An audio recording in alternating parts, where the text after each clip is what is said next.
Copy pen बिल्कुल नहीं होनी चाहिए। अगर आप पेन निकाल के गोले बनाना चालू कर देते हो तो समझ जाओ कि आप 80% मैच हार चुके हो। बता रहे वो बिजनेस था यार, हमें तो बाद में किसी ने कॉपी पेन लाके बताया। आप हमें बताइए ना वो बिजनेस कैसा है, क्योंकि उसमें तो सारे आइटम सही थे। उस समझदारी से समझ भी सकते हो इस चीज़ को, तो मैंने ये सोचा कि आपको एक बार बताता हूँ, ताकि अगर आपको कोई डिमेरिट्स लगते हैं, कोई गलतियाँ लगती हैं इस बिजनेस की, तो आप मेरे तक पहुँचा सको। अदरवाइज मैं इस बिजनेस को कर रहा हूँ, मैं आपके सुझाव चाहता था। तो ये चीज़ होती है, बस आपको अपने काम के प्रति विश्वास होना चाहिए कि जो आप काम कर रहे हो वो बहुत बढ़िया काम है। अगर आपको ही hello friends, how are you all, checking to all of you. आज आपके साथ डिस्कशन करने जा रहा हूँ नेटवर्क मार्केटिंग में। जब हम काम कर रहे होते हैं, हम किसी भी कंपनी XYZ में अगर काम कर रहे हैं, लेकिन उतने रिक्वायर्ड रिजल्ट आ नहीं पा रहे, प्रॉपर ज्वाइनिंग्स आ नहीं पा रही, उसके पीछे क्या रीज़न है? कई बार हम डिमोटिवेट हो जाते हैं, कई बार हमें लगता है कि हम सही कंपनी से जुड़े भी हैं कि नहीं जुड़े में। इस तरह का एक सेल्फ डाउट अपने आप में आने लग जाता है। आज मैं किसी कंपनी स्पेसिफिक बात नहीं करूंगा, और मैं ये भी चाहता हूं कि आप लोग भी किसी भी नेटवर्क मार्केटिंग कंपनी में अगर आप जुड़े हो, आप नेटवर्क मार्केटिंग इंडस्ट्री का हिस्सा हैं। अगर ऐसे में हम एक दूसरे के प्रति एनवी, एक द्वेष का, ईर्ष्या का भाव रखें दूसरी कंपनी के प्रति कि एक्स कंपनी अच्छी नहीं है, हमारी कंपनी अच्छी है, वाई कंपनी अच्छी नहीं है, हमारी कंपनी अच्छी है, इस तरह की चीज़ें अच्छी नहीं है, और ये कहीं ना कहीं एक हेल्दी एनवायरनमेंट नहीं लाती है। जब हम नेटवर्क मार्केटिंग कंपनी की बात कर रहे हैं, आज की डेट में बहुत सी ऐसी legal companies, network marketing companies जो कि बहुत अच्छा परफॉर्म कर रही है, इंडस्ट्री में एग्जिस्ट करती हैं। मैं किसी कंपनी का स्पेसिफिकली नाम नहीं लेना चाहूँगा, ऑल्दो मुझे और अदर कंपनीज जो भी होती हैं उन सभी कंपनीज के मार्केटिंग प्लान वगैरह के बारे में अच्छा और ठीक ठाक सा नॉलेज है, और कंपैरिजन वगैरह मुझे समझ में आता है। और मेरा मानना ये भी है कि हर कंपनी अपने लेवल पर अपना बेस्ट दे रही है। हर कंपनी एक डिफरेंट माइंडसेट के पीपल के लिए बनी हुई है, डिफरेंट माइंडसेट के लोगों के लिए बनी हुई है। जिसकी मैचिंग जिसके साथ मैच करता है वो उसी के साथ करता है। मैं अक्सर हर बार आपको एग्जांपल देता हूं नेटवर्क मार्केटिंग केस में, स्कूल वाला। मैं कहता हूं कि जैसे स्कूल में बच्चा एडमिशन लेकर ठीक पास नहीं हो जाता, ये कोई गारंटी नहीं है कि एडमिशन ले लिया तो पास हो जाते हैं, ठीक उसी तरीके से नेटवर्क मार्केटिंग कंपनी के अंदर चले जाने से आप बहुत अच्छे सफल हो जाओगे, डायमंड बन जाओगे, स्टार बन जाओगे, स्टार पलिया, ऐसे बड़ी बड़ी अचीवमेंट आपको मिलेगी, जरूरी नहीं।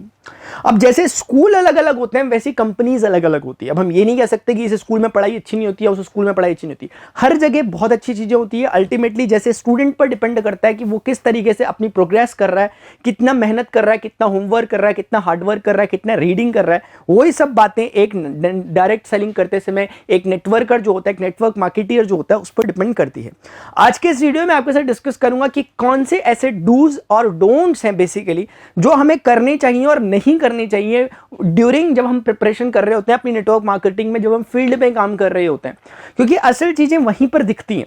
असल इंसान सीखता फील्ड पे ही है जाकर। मतलब ऐसा कभी नहीं होगा कि आप किताबें पढ़ पढ़ के नेटवर्क मार्केटियर बन जाओगे, ऐसा कभी नहीं होगा। किताबें जो आप पढ़ते हो वो लोगों के अनुभव रहते हैं जो उन्होंने फील्ड में जाकर लिए हैं।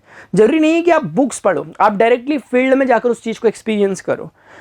तैराकी की कितनी भी किताबें पढ़ ली जाए, लेकिन असली तैरना तभी आएगा जब कोई पानी में उतरे। ठीक उसी तरीके से अगर हम चाहते हैं कि हम नेटवर्क मार्केटिंग में अच्छा परफॉर्म करें, उसके लिए जरूरी है कि हम फील्ड में जाएं। मैं जो कुछ आपसे शेयर कर रहा हूं ये अपने फील्ड एक्सपीरियंसेस आपके साथ शेयर कर रहा हूं, जो आपको हेल्प कर सकते हैं, आगे आपको मोटिवेट कर सकते हैं आगे काम करने के लिए।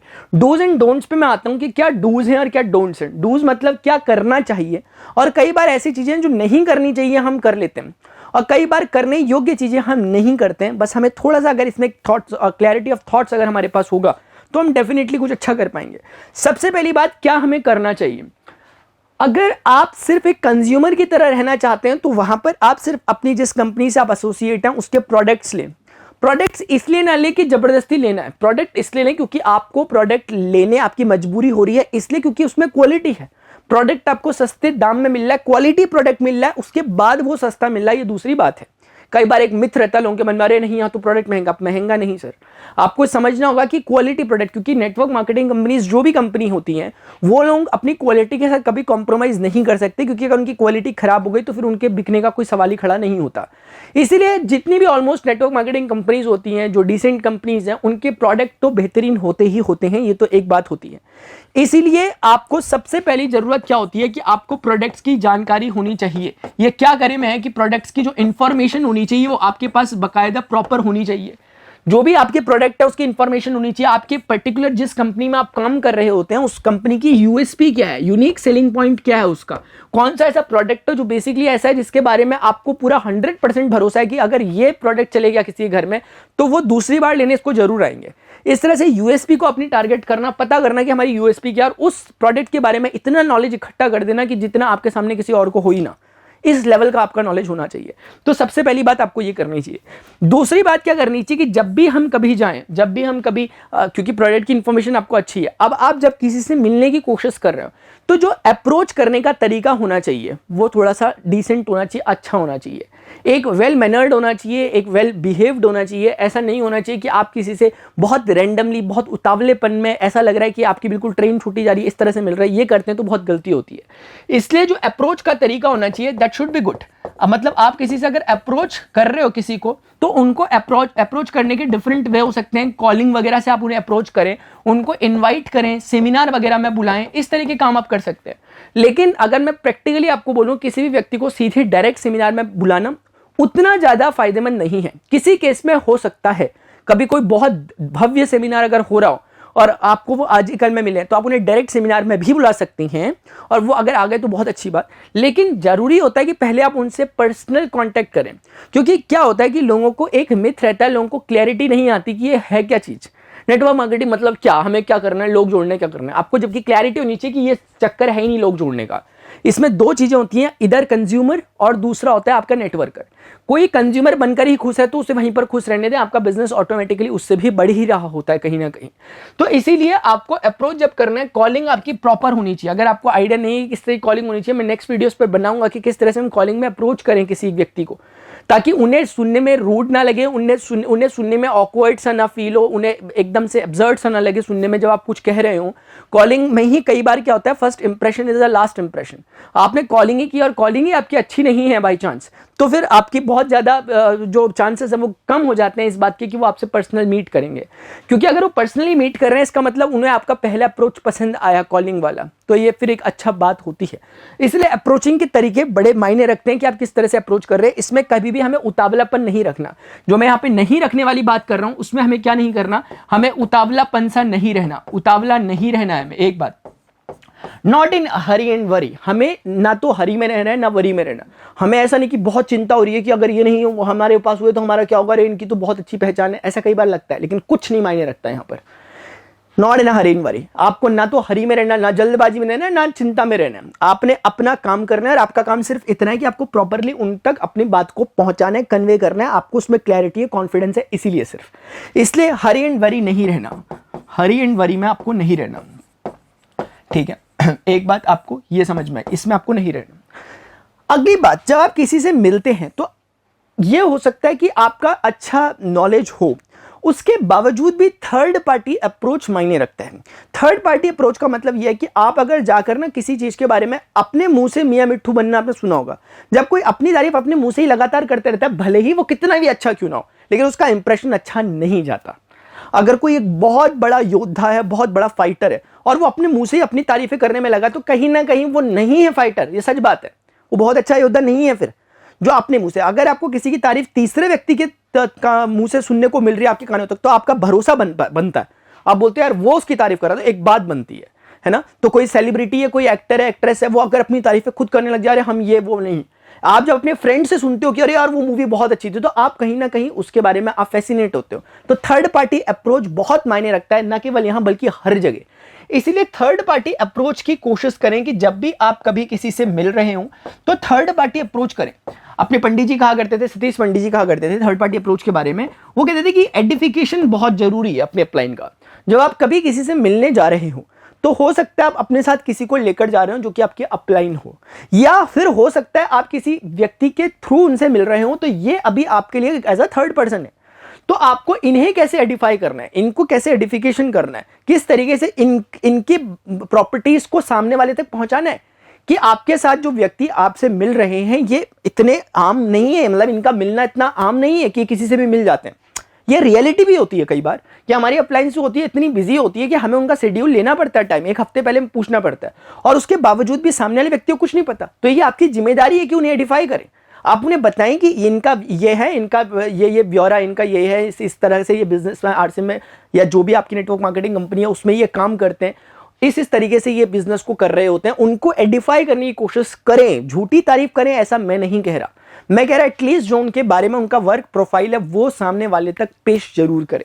तो थर्ड पार्टी अप्रोच बहुत मायने रखता है। इसमें जो ना करने वाली बात है वो ये कि सिर्फ अपना ही ना बोलता रहे, मतलब सिर्फ अपने को ही ना बोलते रहे, सिर्फ बोलते ही ना रहे, सुने भी, सिर्फ बोलते ही ना रहे। ये बहुत इंपॉर्टेंट बात है। कई बार क्या होता है, सुने भी, ठीक है ना, कई बार क्या होता है हम किसी से मिलने जाते हैं, अगर सामने वाले ने हमें मौका दिया है बात करने का, अपनी बात रखने का, वो आपके हमारे थोड़ा सा सम्मान में वो हमारी बातें सुन रहे होते हैं।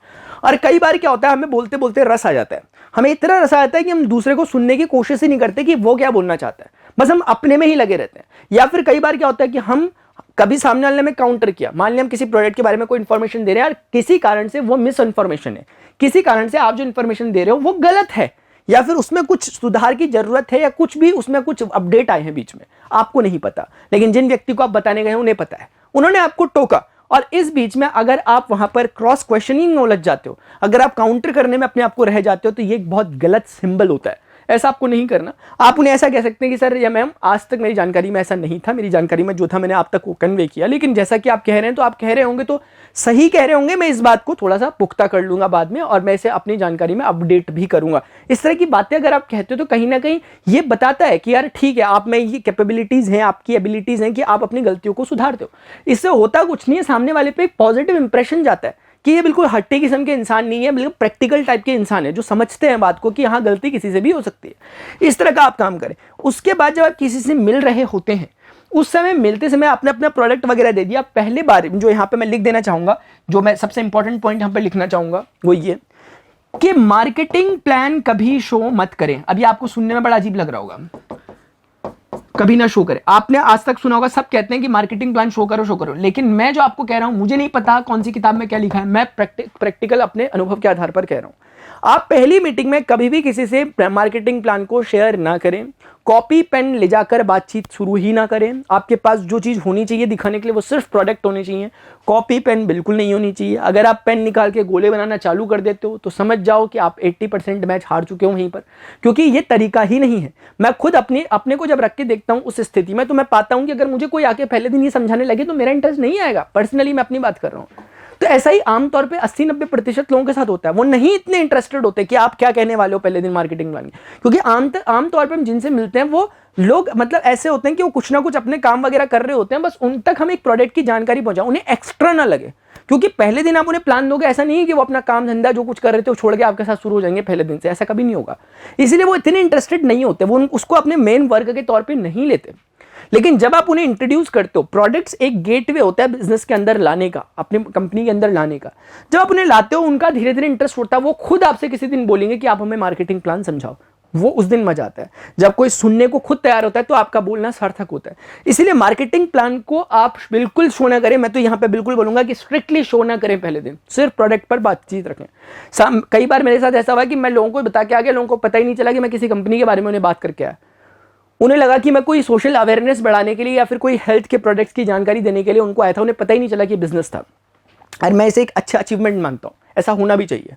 उन्हें बहुत बाद में पता चलता है, अरे वो बिजनेस था यार, हमें तो बाद में किसी ने कॉपी पेन लेकर बताया, आप हमें बताइए ना वो बिजनेस कैसा है, क्योंकि उसमें तो सारे आइटम सही थे, उसके प्रोडक्ट्स हमने यूज़ किए अच्छे थे, हम तो उसको दूसरे के साथ पब्लिसिटी कर सकते हैं उसकी, तो आप हमें भी बताइए क्या हमें फ़ायदा हो सकता है, तब आप उन्हें बता सकते हैं।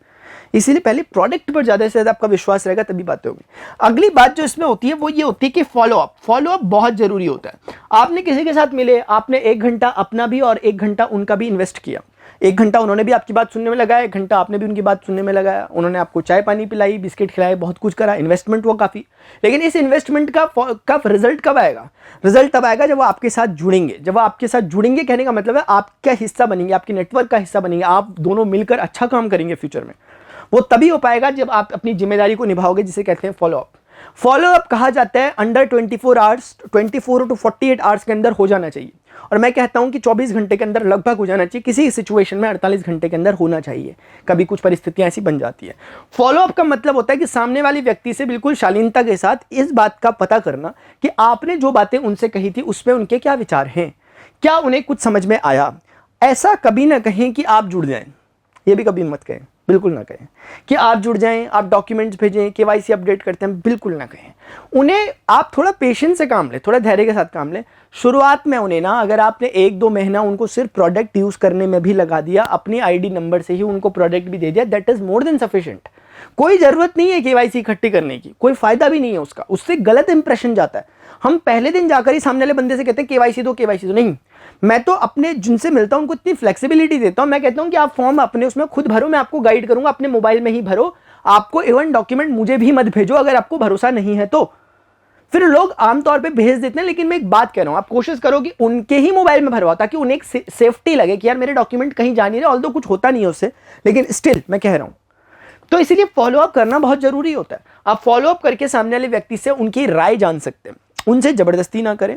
फॉलोअप करने के अपने डिफरेंट तरीके हो सकते हैं। आप उनसे ये ना पूछें कि अरे अच्छा आप ज्वाइन हो रहे कि नहीं हो रहे, गलत है। आप जब यस और नो में जवाब पूछोगे तो आंसर कुछ भी आ सकता है, प्रोबेबिलिटी 50-50% है। आप उनसे बोल सकते हैं कि मैंने आपको प्रोडक्ट दिया था, आपको वो वाला प्रोडक्ट जो था, वो प्रोडक्ट जो हमने ऑयल वाला था, वो जो यूज आपने किया होगा, है ना, इस तरीके से उसको कुछ पॉजिटिव तरीके से। मैंने जैसे कि पहले ही आपको कहा कि हमारी कुछ जो भी प्रोडक्ट्स आपके यूएसपी में आते हैं उनको पहले दो, ताकि उसमें उनको प्रोडक्ट अच्छा लगे, जो कि रेट वाइज भी अच्छे हों, प्राइस वाइज भी अच्छे हों और क्वालिटी वाइज भी अच्छे हों। ऐसे प्रोडक्ट्स अच्छे काम करते हैं। तो फॉलोअप प्लीज जरूर ले। और फॉलोअप की दो पॉसिबिलिटीज हो सकती है, इधर यस और नो। या तो कोई यस बोल सकता है, नो बोल सकता है। यस बोल सकता है तो ठीक है, उन्हें अपनी टीम में शामिल कीजिए, प्रोडक्ट्स दीजिए, धीरे धीरे हो सके तो उन्हें उनकी केवाईसी अपडेट कराइए अगर हो सके तो, अदरवाइज पहले प्रोडक्ट ही दीजिए। वो खुद आपसे बोलेंगे, उन्हें फायदा बताएं कि क्यों केवाईसी से आपको क्या एक्स्ट्रा फायदे होंगे, तब जाकर वो केवाईसी देंगे, अदरवाइज नहीं देंगे। नो है तो इसका मतलब नेक्स्ट अपॉर्चुनिटी, नेक्स्ट पे जाइए। ना ही उनसे कोई बहस कीजिए, ना ही कुछ ऐसा करिए कि यार हमने आपको बताया इतना टाइम ये वहाँ, नहीं। कई बार ऐसा होता है, कई इंसान नो बोलने के 7 दिन बाद आपको दोबारा फोन करते हैं कि मुझे वो आइटम चाहिए, ऐसा बहुत बार होता है। यहाँ पे आपका पेशेंस चेक हो रहा होता है। अगर नो बोलने पे आप बिल्कुल, आपका व्यवहार ही बदल गया एकदम, आप आज से पहले बिल्कुल आप एकदम कुछ थे और अभी बिल्कुल ही आप कुछ और हो गए, तो ये तो बिल्कुल ही फिर आपकी पर्सनालिटी डिसऑर्डर को समझाता है, बताता है कि देखो यार कैसे इंसान, एक छोटी सी बात के लिए इन्होंने संबंध बिगाड़ दिए, रिलेशंस बिगाड़ दिए। वो नहीं है, आपके कुछ रिलेशंस थे उनके साथ, आप उनके साथ बैठे, उन्होंने आपको मौका दिया, सुना उन्होंने आपको, आपने कुछ बोला। ऐसे ही अपना हम इन छोटी छोटी चीज़ों के चक्कर में ऐसा नहीं कि अपने रिलेशंस को ख़राब करें। हमारे रिलेशंस हमेशा मजबूत बने रहने चाहिए। ये बात आप उनको भी पहली बात में कह सकते हो फॉलोअप के दौरान, कि आपका यस या नो ये कोई खास मायने नहीं रखता। हमारे आपस के जो बीच के रिलेशन है, टर्म्स है, वो हमेशा वैसे ही बने रहेंगे जैसे आज से पहले बने थे। मैंने आपको बिजनेस ऑफर इसलिए किया, मैंने आपको ये प्लान इसलिए दिखाया क्योंकि मुझे सही लगा था। मेरी खुद की कोई कंपनी नहीं है, मुझे लगा अगर मुझे सही लगा है, आप ज़्यादा मेरे से समझदारी से समझ भी सकते हो इस चीज़ को, तो मैंने ये सोचा कि आपको ये बताता हूँ, ताकि अगर आपको कोई डिमेरिट्स लगते हैं, कोई गलतियाँ लगती हैं इस बिज़नेस की, तो आप मेरे तक पहुँचा सको। अदरवाइज मैं इस बिज़नेस को कर रहा हूँ, मैं आपके सुझाव चाहता था, और मैं चाहता था कि क्योंकि मैं अभी स्टार्ट कर रहा हूँ तो हम मिलकर साथ में स्टार्ट करें। इस तरह से अगर आप सामने वाले को भी प्राथमिकता देते हो, प्रायोरिटी देते हो, तो उन्हें भी समझ में आता है कि यार हाँ ये जेन्युइन है, डिसेंट है, इनके साथ वो छोटी बातें हो गई कि जुड़ना, ये जुड़ना, वो जुड़ना। टर्म्स और रिलेशंस बहुत इंपॉर्टेंट बातें होती है। तो आई होप डियर फ्रेंड्स आपको कुछ बातें समझ में आएगी। ये जो बातें मैं कह रहा हूँ, ये सारी बातें वो हैं जो मैंने फील्ड वर्क के दौरान देखी हैं, इसीलिए ये फ्लुएंसी के साथ आ भी पाती हैं।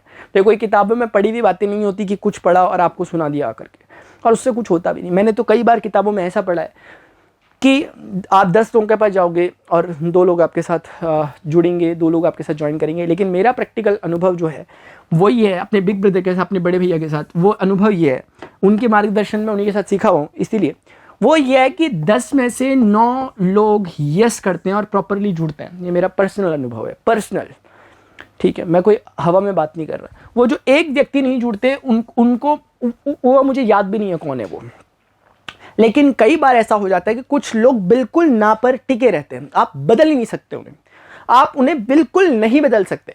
इसमें गलती इस चीज़ की नहीं है कि आप अच्छे से नहीं समझा पाए या कुछ ये बातें या फिर वो बातें कंपनी अच्छी, नहीं, वो नहीं करेंगे।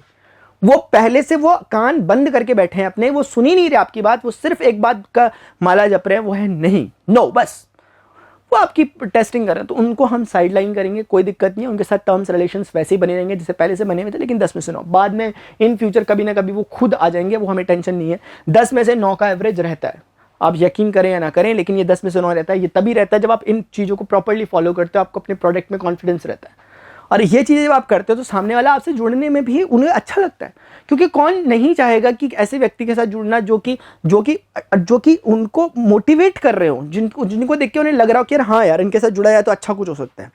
अगर आप ही अपनी नॉलेज में, इंफॉर्मेशन में आप ही कच्चे हो तो आपके साथ जुड़ना कौन चाहेगा। उन्हें प्लान पसंद आया, वो कहीं और से पता करके कहीं और से जुड़ जाएंगे, फिर आपसे नहीं जुड़ेंगे, लेकिन क्योंकि आपने अच्छे से प्रेजेंट नहीं किया। फिर गलती उनकी भी नहीं है, हर कोई चाहता है कि मैं अपने से एक नेक्स्ट लेवल के बंदे के साथ ऐड हूं, कम से कम हम चाहते हैं कि हमारा जो इकोसिस्टम, हमारे जो फ्रेंड्स वगैरह वो ऐसे हों जो अच्छे अच्छे अपने क्षेत्र में अच्छे हों।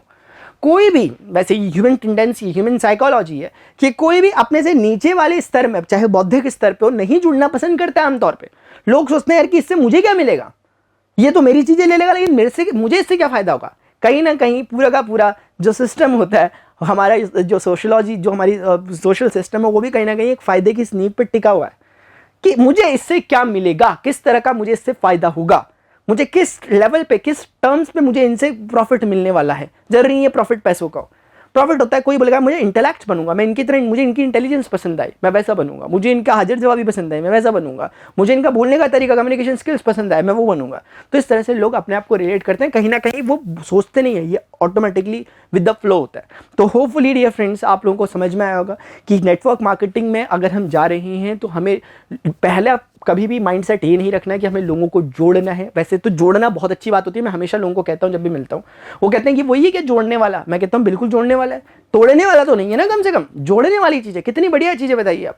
अगर हम लोगों को जोड़ रहे हैं आपस में, जो कि इतना लोगों के बीच में बिखराव है, आज लोग आपस में एक दूसरे से बात करना इतनी मुश्किल हो गया है, टाइम का इतना केओस है कि लोग आपस में नहीं मिल पाते। अगर हम जोड़ने वाली कुछ चीज़ ला रहे हैं जहाँ पे 10 लोग आपस में बैठकर कुछ चीज़ बातचीत कर पा रहे हैं, चाय पानी पी पा रहे हैं, तो उसमें बुरा क्या है बताइए आप।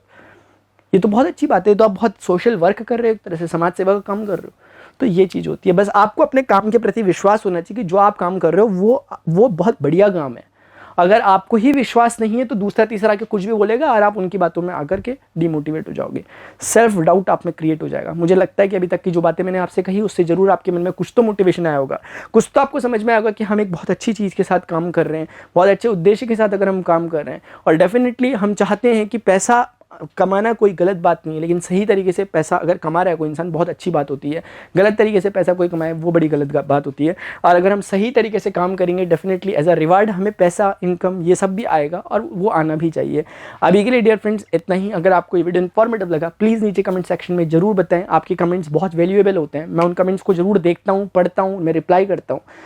आप वीडियो को लाइक जरूर कर सकते हैं, चैनल को आप सब्सक्राइब कर सकते हैं ताकि इस तरह के वीडियोस आएँ। और अगर आपको कोई भी तरह के जो मैंने बताया, अगर आपको इन टॉपिक्स में कोई वीडियोस चाहिए होंगे, आप नीचे कमेंट सेक्शन में जरूर बता सकते हैं। और आप और किस नेटवर्क मार्केटिंग कंपनी से आप काम कर रहे हैं, आप चाहें तो उसका नाम भी नीचे पर लिख सकते हैं। रिस्पेक्टिव ऑफ, मैंने पहले ही कहा, सभी नेटवर्क मार्केटिंग कंपनी के प्रति मेरे मन में पूरी श्रद्धा है। अभी के लिए इतना ही, मिलते हैं अपने नेक्स्ट सेशन में। Till then good bye, see you, take care, जय हिंद, बाय बाय।